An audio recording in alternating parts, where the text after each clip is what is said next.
Next जो lab है उसका नाम है down bit and tag field. तो इस डाउन बिट की और टैग फील्ड की ज़रूरत पड़ी क्यों है हमारे को? देखिए, इसको समझें बिफोर एमपीएलएस, यानी एमपीएलएस के बिना इसको समझें। थोड़ी देर के लिए भूल जाएं कि यहाँ पे एमपीएलएस चल रहा है। देखें डायग्राम पे, स्क्रीन पे, कि अगर ये जो रिप के राउट्स हैं अगर इस OSPF 10 में लाए जाएं तो डिस्ट्रीब्यूशन करना पड़ेगा, यानी LSA टाइप 5 होके आएगा। ये एरिया 4 के राउट लेके आए तो डिस्ट्रीब्यूशन की ज़रूरत नहीं है, LSA टाइप 3 होके आएगा। तो हमने बताया था आपको कि जब ये आएगा यहाँ पर R3 के ऊपर, तो R3 पे आने के बाद फिर इसको हम BGP के अंदर डिस्ट्रीब्यूट करते हैं। थोड़ी देर के लिए MP BGP भूल जाइए। तो अगर इसको रिप को OSPF में डिस्ट्रीब्यूट किया जाए, LS टाइप 5 आ गया, LS टाइप 3 आएगा, इसको हम डिस्ट्रीब्यूट करेंगे BGP में, तो ये नेटवर्क R1 के पास जब पहुंचेगा तो किससे पहुंचेगा? BGP से पहुंचेगा, यानी IBGP से। यानी अगर हम इन दोनों नेटवर्क्स को लेते हैं 4 और 5 की नेटवर्क को, तो ये दोनों नेटवर्क R1 पे जो पहुंचेंगे ये दोनों ही दोनों OE2 से उससे BGP से पहुंचेंगी। यानी एडी उनकी कितनी होगी, यानी लॉन्गेस्ट मैच हो जाएगा लेट्स से 24, अगर हमने सबका 24 ले रखा, यानी 5550/24, एडी 200। सिमिलरली जब यहाँ डिस्ट्रीब्यूट होगा और इधर BGP चलेगा तो इधर भी आपके पास किससे आ जाएगा? 200 से आ जाएगा, क्योंकि IBGP से रिसीव हो रहा है। अब इधर फिर OSPF चल रहा हो, तो जब इस BGP को इस OSPF में डिस्ट्रीब्यूट करेंगे, तो एक लैब हमने की थी अगर याद हो OSPF में, OE1 वर्सेस OE2 या राउट फीडबैक की। तो व्हाट विल हैपन, ऐसे ही कुछ होने वाला है, लूप बनने वाला है कि इस BGP के नेटवर्क को जब OSPF में करेंगे तो इस नेटवर्क यानी R5 के पास ये नेटवर्क रिप की, ये नेटवर्क OSPF की किससे आ जाएगी? 110 AD से। ये OSPF की नेबरशिप ऑलरेडी बनी होगी, यानी इस पर R2 पर अगर हम इस तरीके से यहाँ से देखते हैं तो यहाँ से हम नेटवर्क रिसीव कर रहे हैं सेम नेटवर्क, यानी 5550/24 उसकी AD 200, और वही सेम नेटवर्क यहाँ से जब रिसीव होती है तो 110 से रिसीव होती है। और जब भी किसी एक राउटर के ऊपर सेम NID दो डिफरेंट प्रोटोकॉल से आएगी तो डिसीजन AD पर जाके टर्मिनेट हो जाएगा। तो R2 की राउटिंग टेबल से ये रूट निकल जाएगा, ये ऐसे जाना शुरू कर देगा। ये राउटिंग में तकरीबन हम पढ़ चुके हैं CCNP के अंदर। सिमिलरली अब आ जाते हैं MP BGP की तरफ। तो अगर हमने इसको डिस्ट्रीब्यूट किया यहाँ पर, ये LSA टाइप 5 आया, ये बिना डिस्ट्रीब्यूशन के LSA टाइप 3 आया। जब इस पे RD वगैरह सेट कर दी, एक्सपोर्ट इंपोर्ट सेट कर दिए, इन नेटवर्क्स को R1 पर MP IBGP के थ्रू भेज दिया गया, यानी VPN V4 नेटवर्क बनाने के बाद डिस्ट्रीब्यूट कर दिया गया, यहाँ चली गई इंपोर्ट होकर, ये इंपोर्ट होकर यहाँ चली गई।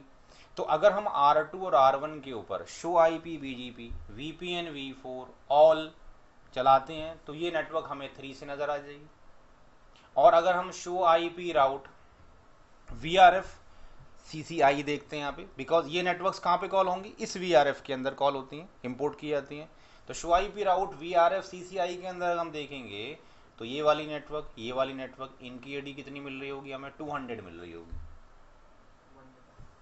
नहीं, 110 तो यहाँ जाके मिलेगी ना, 110 तब मिलेगी when we will receive the network from here. यहाँ से तो रिसीव कर ही नहीं रही ना, we are exporting from here, we are importing here. तो यहाँ पर इसकी BGP टेबल के अंदर यानी show IP route VRF CCI के अंदर ये वाली दोनों नेटवर्क इसमें पड़ी हैं VRF में, तो ये 200 से मिल रही हैं, ऐसी यहाँ 200 से मिल रही हैं। अब इसको अगर हम इधर OSPF प्रोटोकॉल VRF के अंदर डिस्ट्रीब्यूट कर दें तो इसके ऊपर 110 से आ गई। जब यहाँ 110 से आ गई, इन दोनों की नेबरशिप है, फिर यहाँ आ गई। और फिर अगर हमें पता है कि हम क्या करते हैं, इसकी R5 की नेटवर्क्स को इधर भेजने के लिए राउटर BGP 100 में जाने के बाद address family VPN V4, address family IPv4 VRF CCI के अंदर रिडिस्ट्रीब्यूट OSPF 10 VRF CCI जब लिखेंगे तो यानी ये 5 की नेटवर्क यहाँ पहुंची यहाँ से R1 आई, यहाँ से यहाँ पहुँची, यहाँ से यहाँ आई और फिर रिवर्स डिस्ट्रीब्यूट किया, तो व्हाट विल हैपन, ये नेटवर्क फिर इधर डिस्ट्रीब्यूट हो जाएगी। जब यहाँ डिस्ट्रीब्यूट हो गई तो R2 पे इस नेटवर्क पे जाने का पाथ ये बन जाएगा। तो डाउन बिट और टैग फील्ड ये दो कंपोनेंट्स हैं जो MPLS VPN के अंदर अगर राउटिंग लूप्स बन रहे हैं, रूट फीडबैक हो रहे हैं, तो उनको लूप को अवॉइड होने से बचाता है, राउटिंग लूप्स को ऑटोमेटिकली। हमने लैब करनी वैसी है जैसे आज तक करते चले हैं। अभी तक हमने एक लिंक यूज़ किया था, आज हम 2 लिंक यूज़ कर रहे हैं क्लाइंट के ऊपर, R5 के ऊपर। तो अब ये कैसे होगा, देखिए समझें इधर कि जो नेटवर्क बिलोंग करते हैं OSPF से, जो नेटवर्क बिलोंग करते हैं OSPF से, तो हमने इन नेटवर्क को यानी LSA टाइप 3 को, ये वाली या LSA टाइप 1 को, तो LSA टाइप 1 हो या 2 हो या 3 हो, जब BGP के अंदर यानी router BGP 100 address family IPv4 VRF CCI के अंदर डिस्ट्रीब्यूट करेंगे इस OSPF की नेटवर्क को, तो ये BGP के अंदर आ गई। और यहाँ पर VPN V4 बनाए हैं, एक्सपोर्ट इंपोर्ट कर दिया, यहाँ पहुँच गई। अब जब ये नेटवर्क R1 पे आ गए, कौन से, LSA टाइप 3, तो whenever VPN V4 network BGP से इधर डिस्ट्रीब्यूट की जाएंगी, whenever networks VPN V4 network distribute की जाएंगी, यानी BGP को डिस्ट्रीब्यूट किया जाएगा into the IGP protocol on the P router, और वो OSPF से बिलोंग करते हों, तो R1 राउटर यानी P राउटर उसके ऊपर डाउन बिट सेट कर देगा, उसके ऊपर डाउन बिट सेट कर देगा, जो हमें डाउन वर्ड के नाम से नजर आएगी जब हम डीबगिंग में देखेंगे। और डीबगिंग के लिए जो कमांड चलेगा, डीबग IP OSPF SPF के नाम से चलेगा, डीबग IP OSPF SPF, यानी ये हम R2 R3 पे कमांड चला के देखेंगे तो हमें वहाँ पे डिस्प्ले हो जाएगी। तो अब समझाना ये था कि जब ये नेटवर्क यानी 4 की नेटवर्क और ये यानी LSA टाइप 3 की नेटवर्क R3 से गुजरते हुए R1 पे पहुंची, और R1 पे पहुंचने के बाद VPN V4 नेटवर्क को इधर IGP में डिस्ट्रीब्यूट किया गया, तो P राउटर ने उन नेटवर्क के ऊपर डाउन बिट सेट कर दी। अब जब डाउन बिट सेट हुई तो इस पर भी डाउन बिट सेट होके पहुंच गई, हम डाटाबेस के अंदर इन डेप्थ जाके चेक करेंगे। ये जब इसके पास पहुंची तो यहाँ तक भी आ गए OSPF के राउट। अब व्हेनेवर हम किसी प्रोटोकॉल के अंदर दूसरे प्रोटोकॉल को मर्ज करते हैं तो उसकी प्रेजेंस वहाँ होनी चाहिए, तो इसका मतलब ये हुआ R2 के ऊपर अगर हम इस नेटवर्क की बात करें 4 की, तो ये नेटवर्क 3 पे जाने के बाद 1 पे जाने के बाद जब यहाँ पहुँची 5 पर, तो इस R2 राउटर के ऊपर भी पहुँच गई।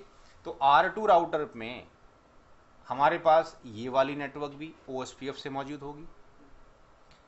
तो अब जब हम R2 के ऊपर router BGP 100 address family IPv4 VRF CCI enter करने के बाद जब डिस्ट्रीब्यूट OSPF 10 VRF CCI लिख के एंटर करेंगे, तो जिन जिन नेटवर्क्स के ऊपर डाउन बिट सेट होगी they will not distribute into the BGP again.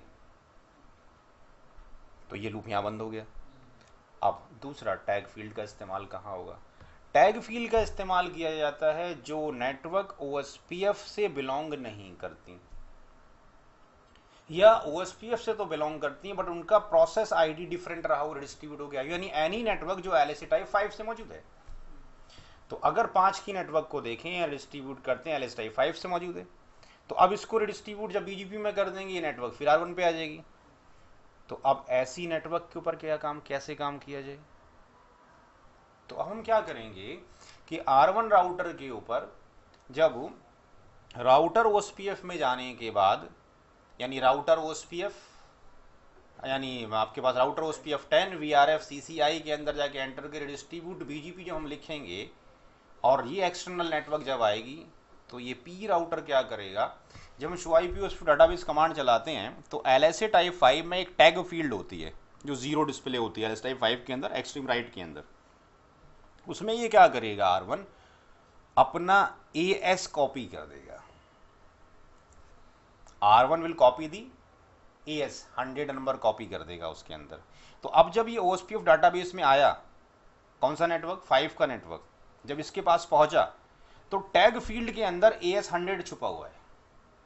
जब ये वापस इधर आएगा तो टैग फील्ड के अंदर AS 100 छुपा हुआ है। तो अब क्या होगा, हमने एक रूल पढ़ा है BGP के अंदर कि in case of the BGP अगर नेटवर्क अपनी ही AS से आ रही हो तो denied due to the own AS हो जाता है।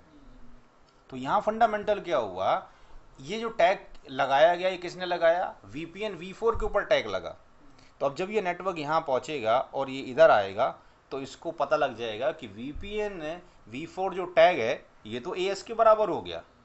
तो इसका मतलब ये AS 100 से आई हैं, तो I will not distribute again into the BGP, कि ऑटोमेटिकली नलीफाई हो जाएगा। तो ये समरी थी स्लैब की, लैब देखते हैं।